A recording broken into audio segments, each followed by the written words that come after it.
त्रिविक्रमपुर में रहते थे पंडित रत्नाकर त्रिपाठी और उनके 3 बेटे थे। बड़ा बेटा चिंतामणि और छोटा बेटा मतीराम कविताएं लिखते थे। रसीली कविताओं के कारण राजा महाराजा उनका सम्मान करते थे, कीमती उपहार और धन देते थे।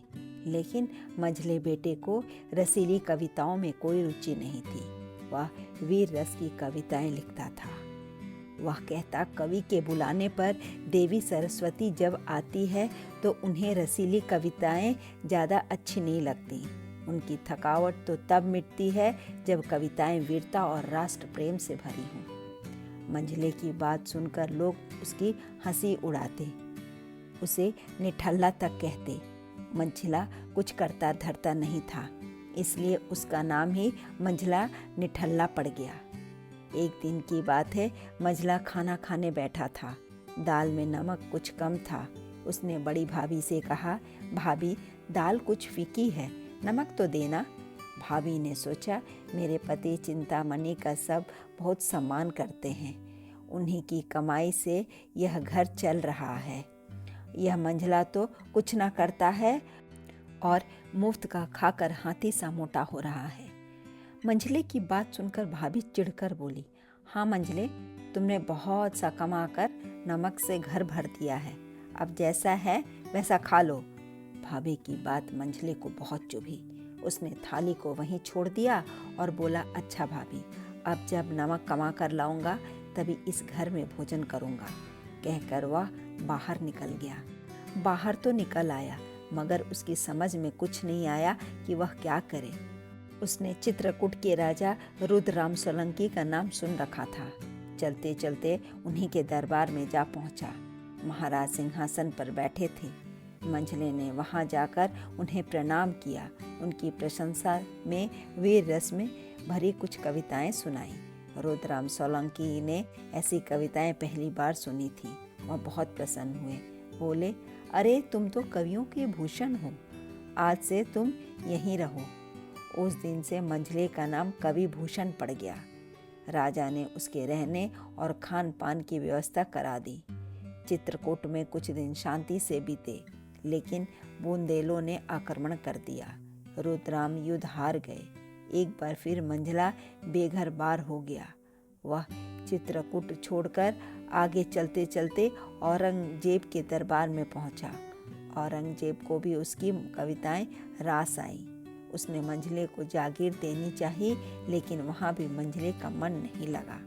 उन दिनों महाराष्ट्र के वीर शिवाजी का नाम चारों ओर फैला हुआ था। वह दक्षिण भारत के बहुत से किले जीत चुके थे। रायगढ़ को उन्होंने अपनी राजधानी बनाया था। शिवाजी की वीरता और देशभक्ति से मंझला बहुत प्रभावित हुआ। एक दिन वह शिवाजी से मिलने चल दिया। चलते चलते रायगढ़ पहुंचा। शाम का समय था। देवी के मंदिर में घंटियां बज रही थीं। मंझला मंदिर की सीढ़ियों पर बैठ गया। सोचने लगा, ऐसा क्या करूं जिससे शिवाजी महाराज से भेंट हो जाए। तभी वहां एक व्यक्ति आया।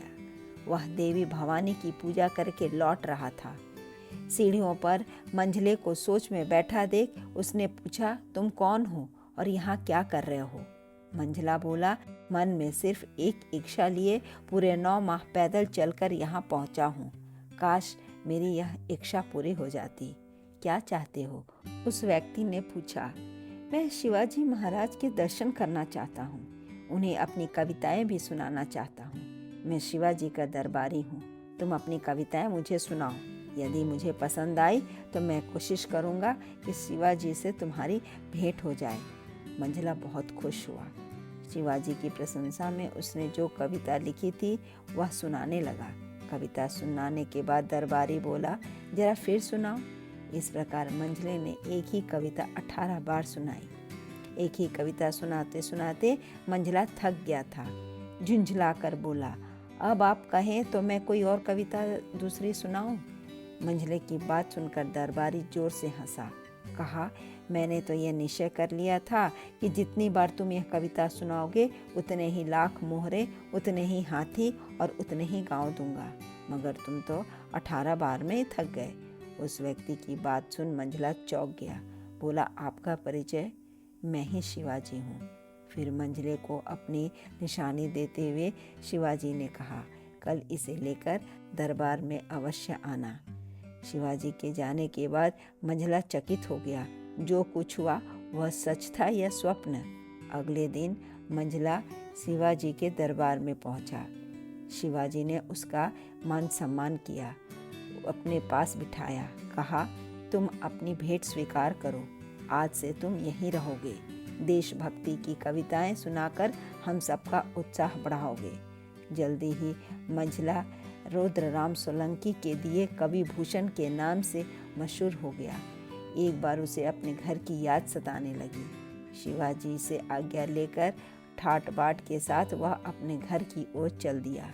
रास्ते में उसने बहुत सा नमक खरीदकर ऊँटों पर लदवा दिया। गांव में जब पहुंचा तो उसे देखने के लिए भीड़ लग गई। उसने ऊँटों से नमक उतरवा कर घर के सामने रखवा दिया। दूर से वह नमक का पहाड़ दिखाई देता था। फिर आवाज़ लगाई, भाभी देखो, मैं नमक कमा कर लाया हूँ, संभालो इसे। भाभी ने बाहर निकल कर देखा तो ठगी रह गई। इतने हाथी घोड़े नौकर चाकर। मंझले ने हाथी से उतरकर भाभी के चरण छुए तो वह संकोच से गड़ गई। इधर मंझले ने चरण छुए, उधर पूरे गांव के लोगों ने महाकवि भूषण की जय से आकाश गुंजा दिया। धन्यवाद। कहानी अच्छी लगे तो लाइक करें, सब्सक्राइब करें, शेयर करना ना भूलें।